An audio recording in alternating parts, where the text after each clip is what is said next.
Ang isang parol na simbolo. Hintayin natin ng konti. Baka mukhang may darating pa eh. Ayun, oo. Di ba ga? Oh. Alright. Students of Destiny. Oo. Organisasyon UP din to. Students of Destiny. Okay, eto na po ang kanilang parol. Dahan-dahan, tumatambad sa ating paningin mula dito sa tanghalan.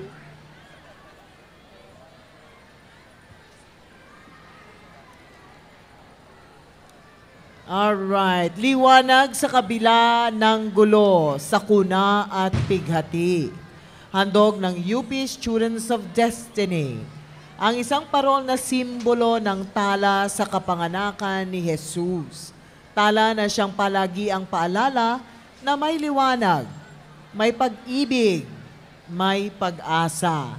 Tala na nagsasabing tayo ay tinawag upang magsaboy ng ilaw hindi lamang sa Tacloban, Samar at Leyte, ngunit maging sa buong mundo, sa ating bayan at sa puso ng bawat Pilipino.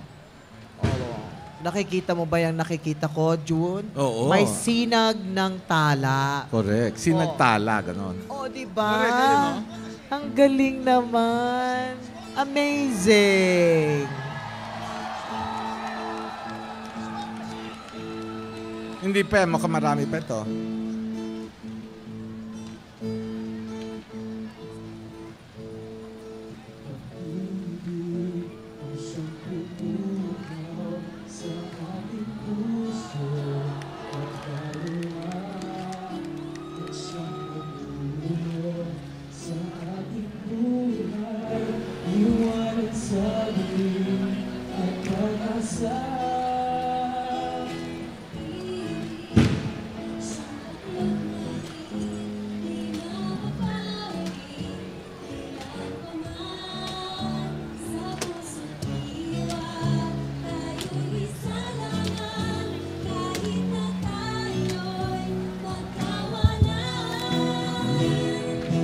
Pagkat ang Diyos natin, Diyos ng pag-ibig, magmahalan tayo't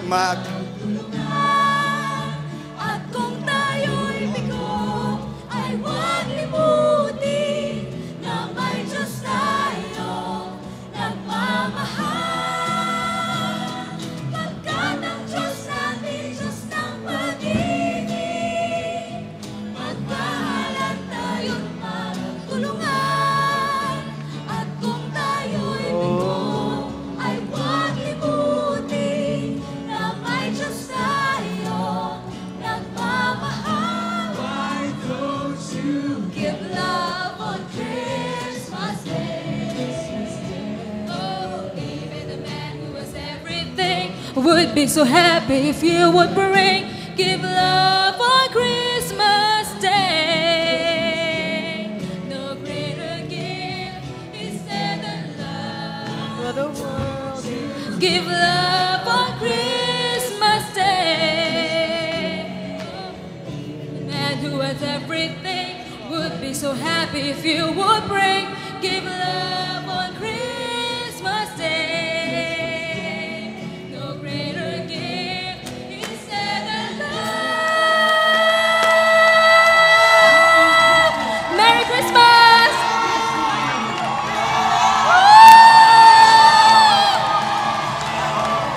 SOD! SOD! SOD! SOD! SOD! SOD! SOD!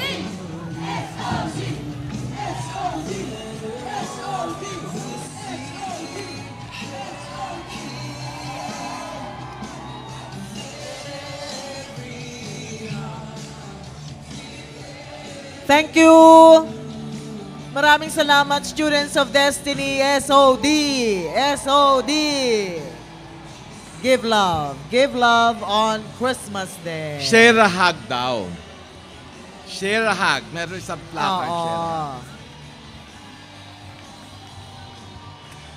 na napakarami palang mga kasapi ng samahan na ito. Mahaba yan.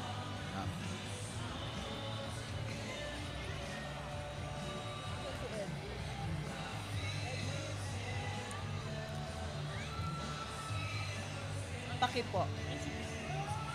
Anong susunod dito?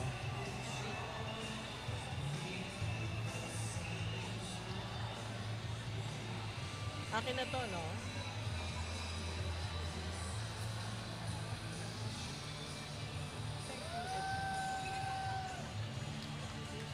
Ayan po ang Students of Destiny. Susunod naman po ang UP Babaylan. Ilang years na Hall of Famer?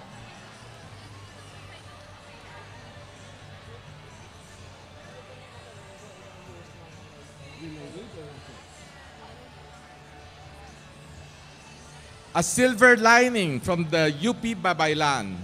The University of the Philippines Babaylan, the first and largest organization of LGBT, lesbian, gay, bisexual, and transgender students in the country, stands in rainbow solidarity with the rest of the UP community in helping to rebuild the lives of our ISKCO sisters, brothers, and their loved ones who experienced the destruction and pain caused by Typhoon Yolanda.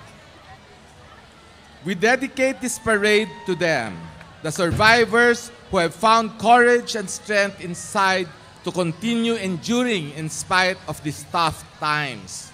We, as members of the Filipino LGBT community, stand before you, all as survivors in our own way.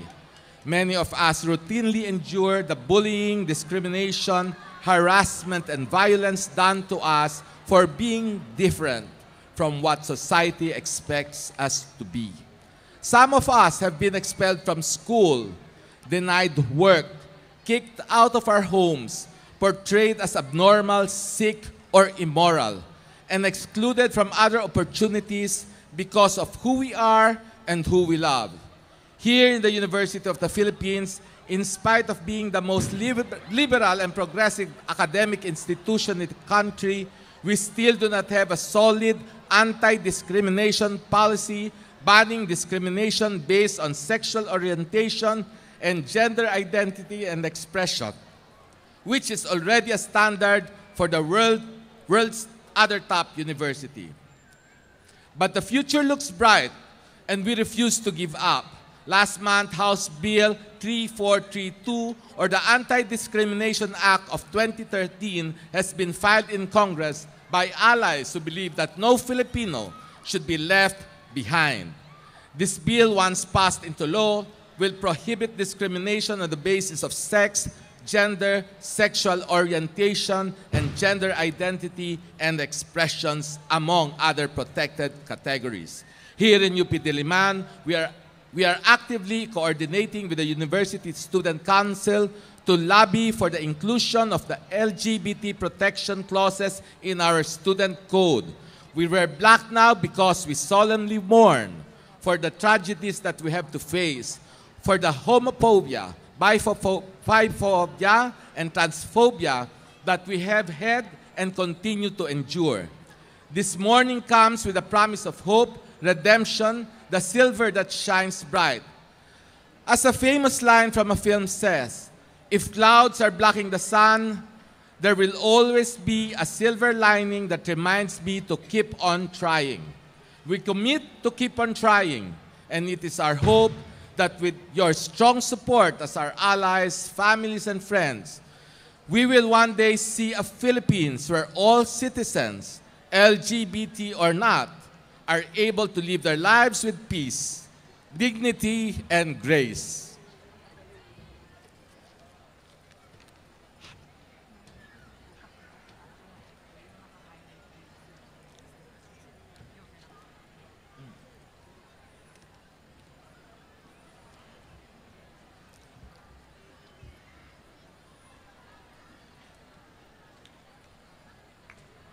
Maraming salamat po sa UP Babaylan.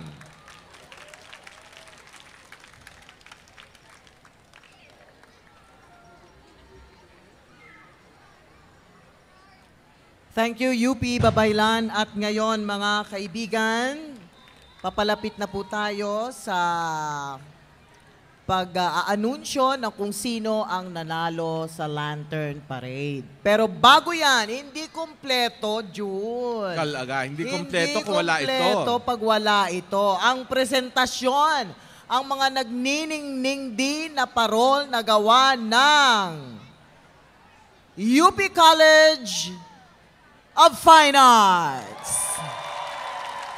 Hall of Famer Fine Arts.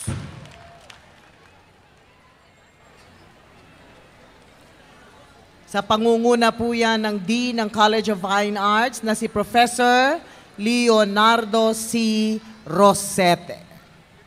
Professor Leonardo C. Rosete.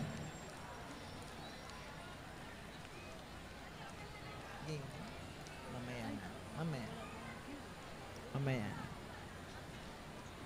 Ayan. Inaantabayanan po natin ang kanilang parol, Marami po. ang kanilang mga Mga parol, ano? parol. Oo. Start to the intro.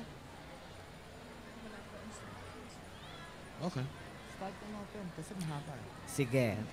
Ang UP College of Fine Arts ay nagbibigay-pugay sa mayaman at makasaysayang tradisyon ng sining biswal sa bansa. Ang tema para sa taong ito, pamana ng lahi likhang hango sa tradisyonal na sining Pilipino. Halaw ang disenyo ng mga parol at iba't ibang tradisyonal na kagamitan para sa seremonya, komersyo, prestihyo at palamuti. Mga katutubong anyo ng sining nanganganib na mawala sa unos ng globalisasyon at kolonyal na kultura.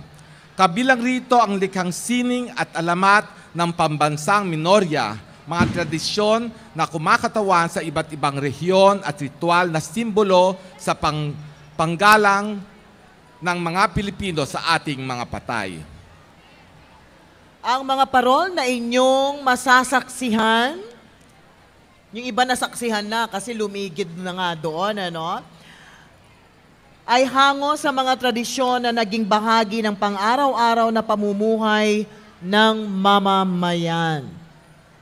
Sa pamamagitan nito, binibigyang halaga ang mga katangiang taglay ng karaniwang tao, ang pagiging mapanglikha at mapamaraan, ang pagiging mapag-aruga sa kalikasan at sa kapwa-tao, at ng pagiging matatag sa kabila ng mga hamon at pagsubok. Kultura na kabilang sa mayamang pamana ng ating lahi, kultura na maaaring maging batayan para sa higit pang pagtutulungan at pagkakaisa ng sambayanang Pilipino. Ang una nating nasaksihan ay ang UPCFA banner hango sa baybayin. Ang parada ng UP College of Fine Arts ay pinangungunahan ng hanay ng senior class nito sa pamumuna ni Miss Ami Abanyo. Hango ang disenyo ng mga letra sa baybayin, ang panitik ng mga Tagalog bago dumating sa bansa ang mga dayuhang Kastila na ginamit nila hanggang sa ika-19 na siglo. Ang mga letra ay pinagmukhang kapis at taglay ang kinang at bahagyang linaw ng material na ito. Ang baybayin ay isa sa ating pamana ng lahi na ginamit ang iba't ibang mga pangkat etniko sa Pilipinas. So, hintayin muna natin ang... ano ba ito? Alright. So, ang susunod na parol ay gawa ng mga sophomore students ng Industrial Design. Okay? At ito'y sa pamumuno ni na Mr. Fortunato de la Peña, Mr. Mitch Shivers, and Mr. John Tan. Lahat ng kultura ay may sariling alamat at mitolohiya. Ang kulturang Tinggian o Itneg na nagmumula sa probinsya ng Abra sa Hilagang Kanlurang Luzon ay walang pinagkaiba sa aspetong ito. Ang parol na ito ay isang interpretasyon ng bundok ni Kabunian, Trono ng Liwanag, na halaw sa isang alamat ng mga Itneg. Ipinapakita rito ang komunidad at lupain ng mga Itneg. Ayon sa kanilang paniniwala, ang bathalang si Kabunian ay nakatira sa tuktok ng bundok at mula roon binabantayan at ginagabayan niya ang kanyang mga anak sa kanilang pang-araw-araw na buhay. Napapalibutan siya ng sinag ng araw sa likod ng kanyang trono sinasalamin ng parol ang pinagkukunan ng hanap buhay ng mga itneg na umaasa sa pag-ani ng palay gamit ang mga hagdang palayan.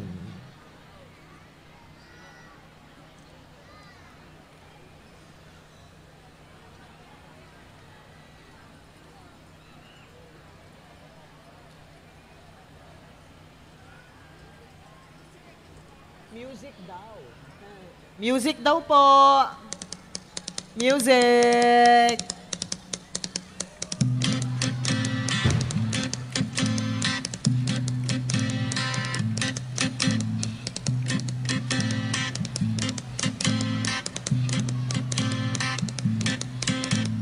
Lupa, laot, langit ay magkaugnay. Hayop, halaman, tao ay magkaugnay.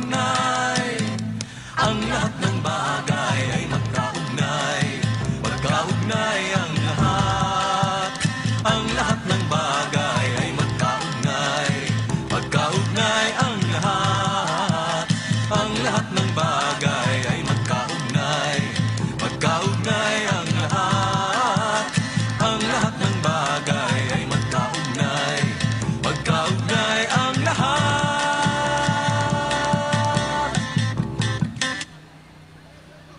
Naku, baka masunog.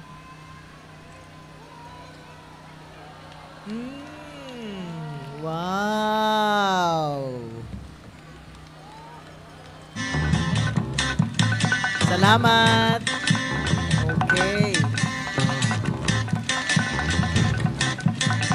Yun po ay mula sa pamumuno ay sa mga estudyante ng Industrial Design. Sa pamumuno ni na Mr. Fortunato de la Peña, Mr. Mitch Shivers, and Mr. John Tan. Ang susunod naman po ay hango sa epikong gadang si Biwag at Malana. Ang Fine Arts 21 class ni Ginoong Ruben de Jesus at FA 21 class ni Ginang Joy Ilagan mula sa Departamento ng Visual Communication ay lumikha ng depiksyon ng epiko ng grupong gadang. Ito nga si Biwag at Malana.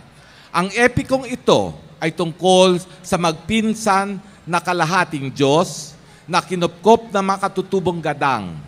Pinotektahan ni Biwag at Malana ang kanilang tribo mula sa mga pagsubok. Sa mga pagsubok na ito, hindi nawala ang mga gadang ng tiwala sa mas mataas na kapangyarihan.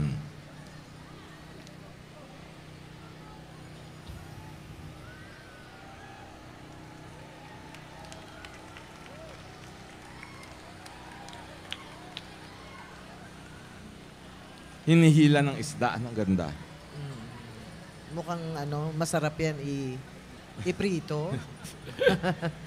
Ayun siguro si Biwag at Malana nakasakay Maraming sa isang... salamat sa FA 21 class ni Ginoong Ruben de Jesus at FA 21 class ni Ginang Joy Ilagan mula sa Departamento ng Visual Communication. Ang susunod naman po, ang mga katutubong kwento ng Tinggian. Tama ba yun? Yes. Tinggian. Hango rin sa kultura ng mga itneg ang parol ng mga estudyante ng FA 14 sa gabay ni Profesor Ruben de Jesus. Ang parol ay hango mula sa isang kwentong bayan ng mga Tinggian, mga interpretasyon ito ng kwento ng araw at buwan. Ang salaysay ni Apo ni Bolinayen, ang salaysay kung paano natuto ang Tinggian na magtanim at ang pakikipagsapalaran ng butiki at ng pagong. Gamit ang mga iba't ibang materyales tulad ng lumang payong, dyaryo, plastik na kutsara at tatak, pinagpupunyagi naming itanghalang sining, disenyo at kulturang malikhain ng mga Tinggian. Tama ba, Tinggian? Yes. Yan po ang klase ng FA 14 sa gabay po ni Professor Ruben de Jesus. Mga katutubong kwento ng mga Tinggian. Ay, kaganda naman. Ang ganda ng pagong nagawa ng mga payong, ano? Oo. Parang masarap sumakay doon. Yung doon Sasakay ka doon sa likod. butiki. Oo, pagkatapos wala lang. hila-hila ka nila o bit-bit ka nila. Maraming salamat. Ang Thank susunod naman ay pinamagatan nilang bulol, hango sa tradisyong Ifugao. Ang parol na ito ay mula sa klase ng Visual Communication 20 at 26 sa pamamahala ni na Mr. Aman Santos at Mr. Felipe Alpahora. Ito ay hango sa imahe ng bulol, mga anito na yari sa kahoy ng mga Ifugao. Inilalagay ito sa mga granary at ginagamit sa mga ritual para sa masaganang ani ng palay at para sa paghilom mula sa sakit. Lights.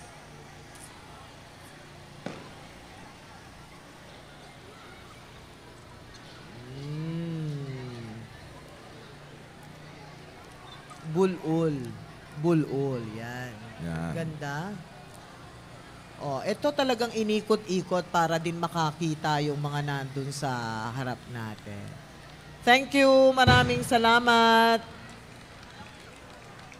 Susunod po, banga. Hango sa tradisyong Kalinga. Mula sa UP Artists Circle Fraternity, ang parol na ito ay hango sa mga banga ng grupong Kalinga ng Mountain Province.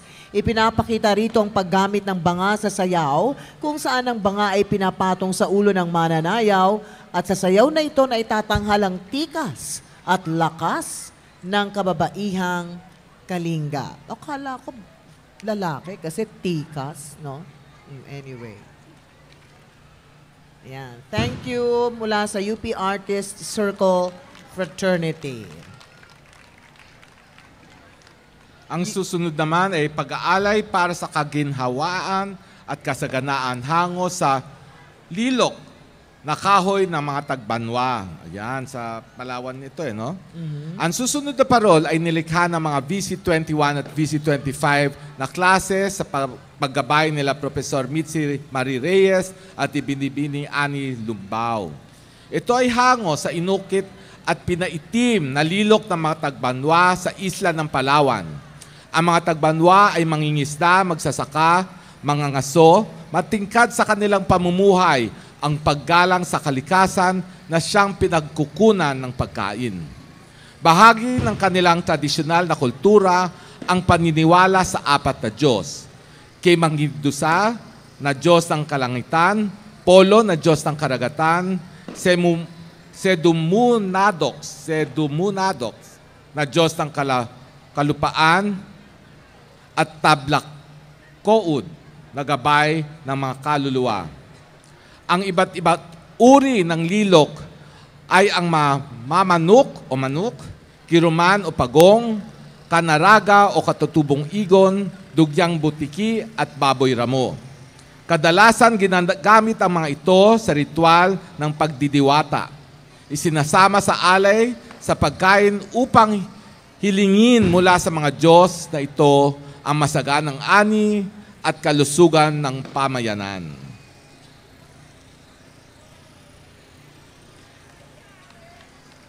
Maraming salamat sa mga klase ni na Professor Mitzi Marie Reyes at Binibining Ani Lumbao. Ang mga parol po na ating natutunghayan sa mga sandaling ito, lahat po yan ay mula sa College of Fine Arts, ang Hall of Famer sa Lantern Parade. Kailan kaya magkakaroon ng susunod na June, no? Excited na rin ako. Ito pong rumarampa ngayon sa ating harap, rumarampa talaga, ay mga bahay ng Bajau. Alright. Ang FA28 na klase ni Professor Dakila Fernando at Professor Rita Godino ay isang RJEP class. Ito'y binubuo ng mga estudyante mula sa iba't ibang kolehiyo. Sila ay lumikha ng kanilang bersyon ng mga bahay ng Bajau.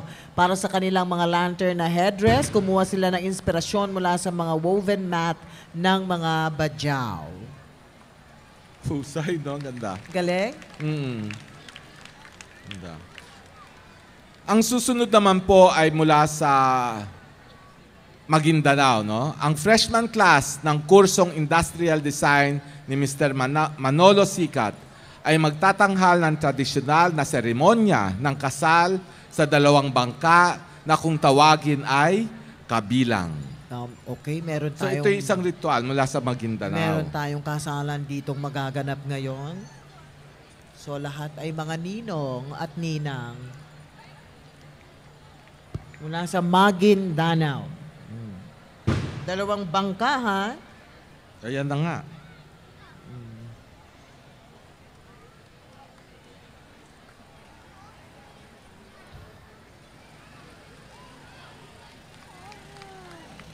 Dahan-dahan lang po. All right. Ang mga ang bride and groom, baka malaglag. Ganda ng puppets nila, no? Palakpakan po naman natin ang mga taga College of Fine Arts. Amazing talaga ang College of Fine Arts. Wala akong masabi.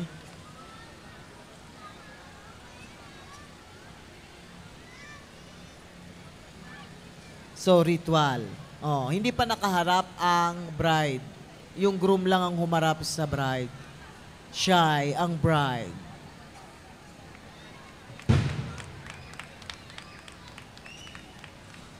Okay. So, tapos na ang kasalan. Oo, natapos sa kasalan. Oo. So, on to the honeymoon. Sa dalawang bangka na pinag-isa. Parang masarap sumakay dun sa bangka na yon. Pamaypay na halaw sa suwa-kasuwa ng mga tausug. Eto naman, yung susunod. Itinatampok ng UP Association of Visual Communication Majors o AVCOM sa gabay ni Ginoong Jose Alberto Tanedo ang pamaypay na ginagamit sa katutubong awit na suwa-kasuwa na isinasayaw ng mga tausug sa kapuluan ng Sulu. Ang mga tausug ay may bansag na mga tao ng Agos. Sa sayaw na ito, binibigyang halaga ng mga tausug ang kalikasan. Naglalarawan ito ng pagdaloy ng hangin sa mga dahon ng suha. Sa pamamagitan ng pagkilala sa iba't ibang puwersa ng kalikasan, nananalig tayong maiiwasan at maiibsan ang epekto ng mga sakuna.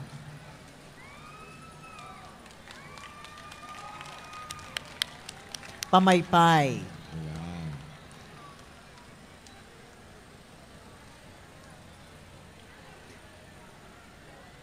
Maraming salamat. Yes, maraming salamat sa Nag-grade klase nila na yan. Ginoong Jose Alberto Tanieto. Nag-grade na yung mga parol na yan. Correct, tama. Okay. Ang susunod naman po ay mula sa FA 10 ni Ginoong Melchor Silvestre mula sa Departamento ng Visual Communication ay gumawa ng parol na pinamagatang Tausug ang paglalayag sa takip silim. Ito ay patungkol sa pagkakakilanlan ng mga tausug bilang mandaragat o mangingisda. Ang binta, ang kanilang pinakakilalang bangka na gamit sa kanilang hanap buhay. Mga iba-ibang version ng binta.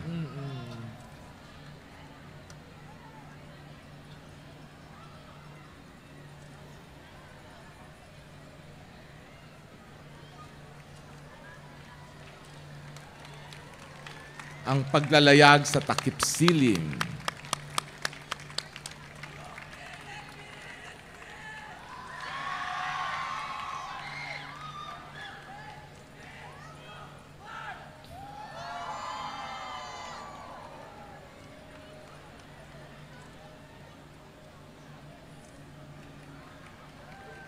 Ayan, maraming salamat sa FA 10 class ni Ginoong Melchor Silvestre mula sa Departamento ng Visual Communication. Ang susunod naman po ay alay sa kapatid nating mga talaandig. Ang parol na ito'y nilikha ng SFA 24Z. Ito'y klase ni Miss Cathy Santa Ana. Ang titulo nito ay Sayaw ng Kitanglad, Saliw ng Himig ng Makabagong Panahon. Okay. Tubo sa kabundukan ng Kitanglad sa Bukidnon, ang Talaandig ay kilala bilang isang grupong lumad na mayroong mayamang kultura at makukulay na tradisyon. Kabilang sa mga tradisyong ito ang kanilang pagtatanim at pag-aari ng samut-saring pananim na siya ring ugat ng kanilang payak na pamumuhay. Kasabay ng musikang sariling likha, gamit sa parol na ito ang mga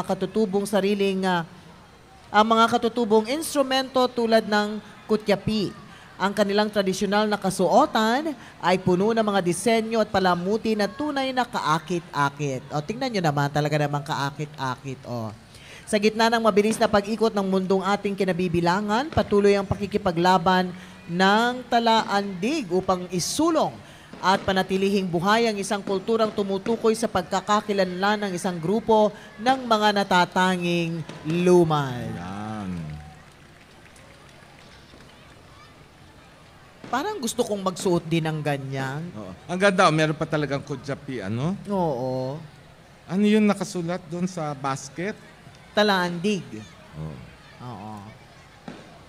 Yan po ay mula sa SFA 24Z na klase ni Miss Cathy Santa Ana. Right. Sayaw na makatinglad, saliw ng himig ng makabagong panahon. Ang susunod naman ay medalyang limokon ng Mandaya.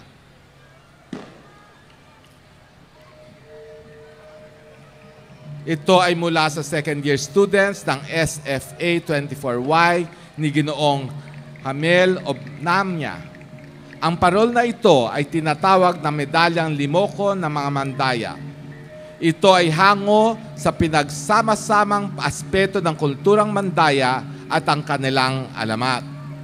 Ipinaloloob sa ang ibong limokon sa disenyo ng isang medalyon upang ipakita ang kahalagahan nito sa kanilang paniniwala. Dahil ang ibong ito ang nagsisilbing gabay sa pang-araw-araw na pamumuhay at tamang pagdidesisyon. So yung ibon na sa loob ng medalyon.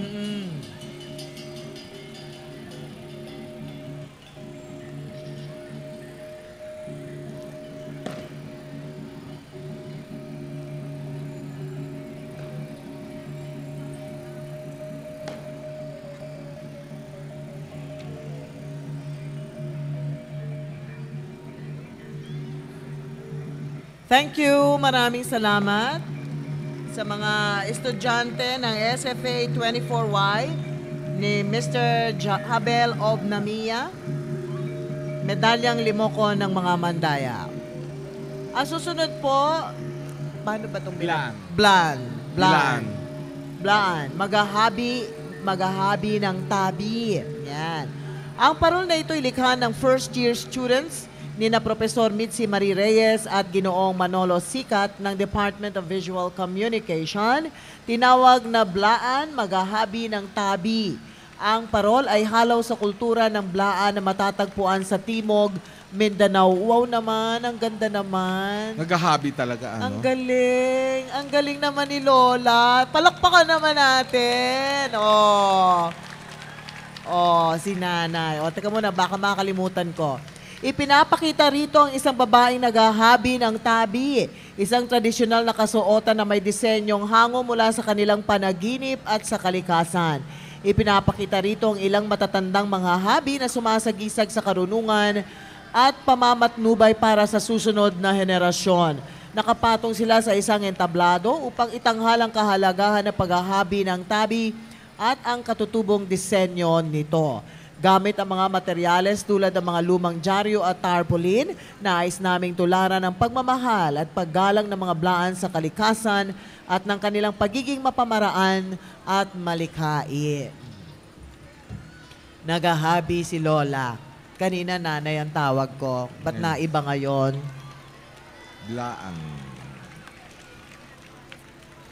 Muli, ang mga parol na ating natutunghayan ay mula gawa ng mga estudyante ng College of Fine Arts. Yan. Ito ang parol na likha ng mga first-year students nila Professor Mitzi Marie Reyes at Ginoong Manolo Sikat ng Department of Visual Communication. Yan. Ang susunod naman, ang ipinapakita ay ang sining ng Tiboli. Ang susunod na parol ay ginawa ng SFA 14Y na klase ni Ginoong Hamel Obnamia. Tampok sa parol na ito ang iba't ibang uri ng sining visual, sayaw at awit ng mga Tiboli. Inilalarawan at binibigyang halaga rito ang tinalak, ang kanilang katutubong habi na ginagamit ito sa bawat yugto ng kanilang buhay mula sa kapanganakan hanggang pagpanaw. Alam mo, Ate Mel, yung tinalak, it comes from a dream, yung design. Yan, ganyan yan. Ang pagbabalot ng telang tinalak sa tatlong figura ay simbolo ng pagkakaisa at ng ugnayan ng iba't ibang sining ng tibuli. Ang paghahabi, musika at ang sayaw. Sa pamamagitan ng parol na ito, na isasalamin ang natatanging kagandahan ng aming nakita sa kulturang tibuli.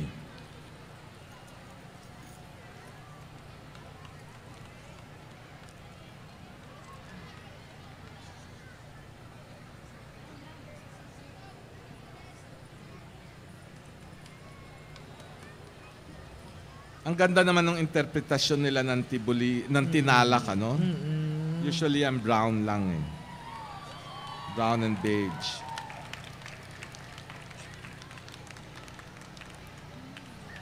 Beautiful.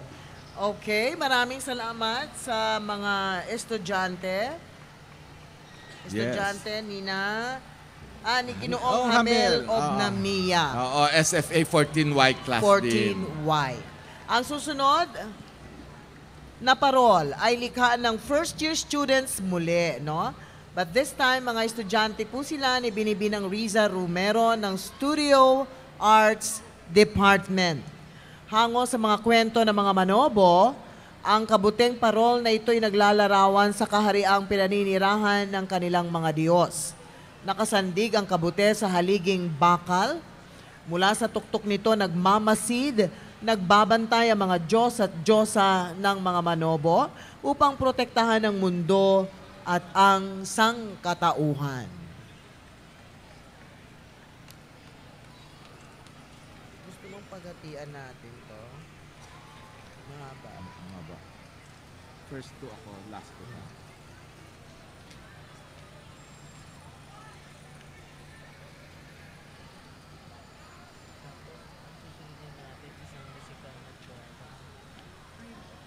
Aba, umiikot pa yung kabuti, oh. Kaganda.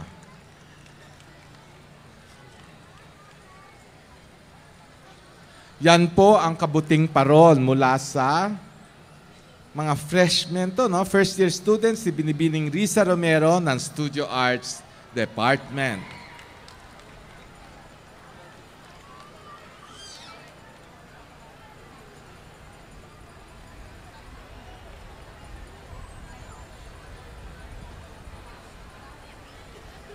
Ang susunod naman ay mula sa klase ng FA14Z ni Binibinang Riza Romero mula sa Studio Arts Department. Sila ay gumawa ng kanilang bersyon ng Christmas tree. Tinawag nila itong puno ng liwanag at paghilom. Ayan, intayin natin ang pagpasok ng kanilang interpretasyon o bersyon ng Christmas tree na pinamagatang nilang puno ng liwanag at paghilom. Inaatras yung parol na kabute. Ikinakabit yata yung generator ng kabute doon sa puno ng liwanag at paghilom. Yun, di ba? Fabulous. Pagtutulungan talaga. Tulungan ang tawag dyan, di ba? Pagtutulungan ng first year students at FA14Z class. Ayan, aabante na ang kabute at matutunghayan naman natin ngayon ang puno ng liwanag at paghilom. Hango sa mga manobo ng Mindanao pala ito, no? Tree burial. Yes. Tinawag nila itong puno ng liwanag at paghilom. Ito ay hango mula sa tradisyon ng tree burial ng grupong manobo sa Mindanao. Itong tradisyon na ito ay ginagawa sa paglibing ng mga bangkay sa puno. Ang paglibing nila sa puno, parang itinatali ito sa taas ng puno. Sa nakalipas na mga siglo, isinasabit sa puno o ipinapwesto sa tabi nito ang mga labi ng mga madobong naninirahan sa kagubatan at karatig na lugar.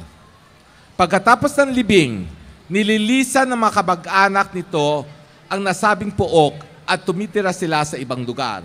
Matagal nang huminto ang tradisyong ito buhat ng mga pagbabago noong ika-20 siglo. Ang punong yan ay sagisag ng buhay sa kabila ng matinding pinsala at pagkasawi na dulot ng bagyong Yolanda.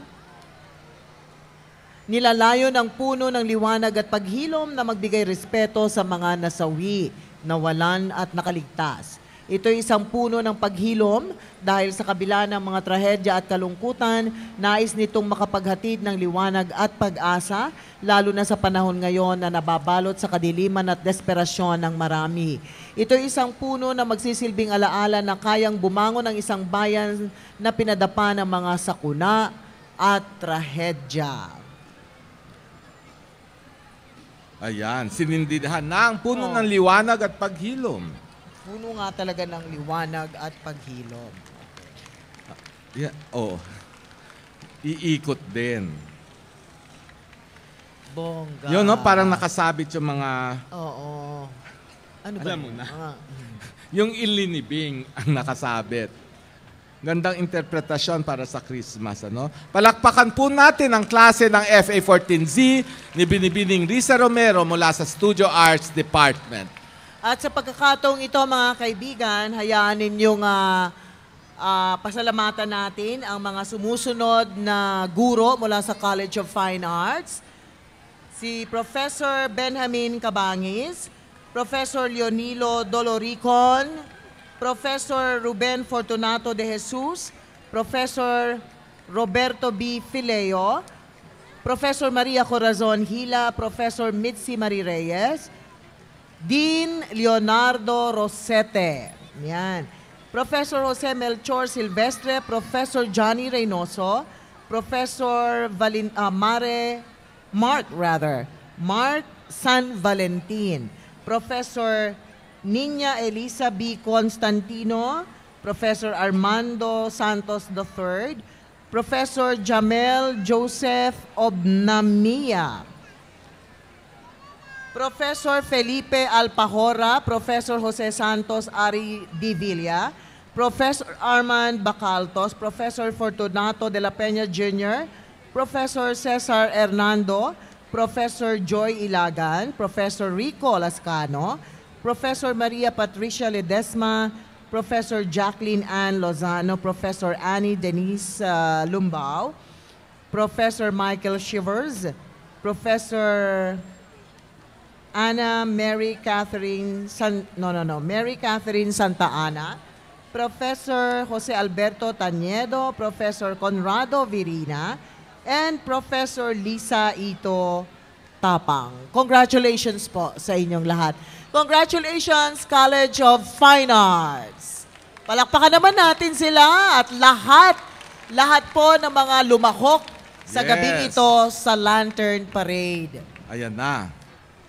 Maraming salamat po sa mga lumahok sa Lantern Parade. Marami ring contingents, ano, Ate Mel?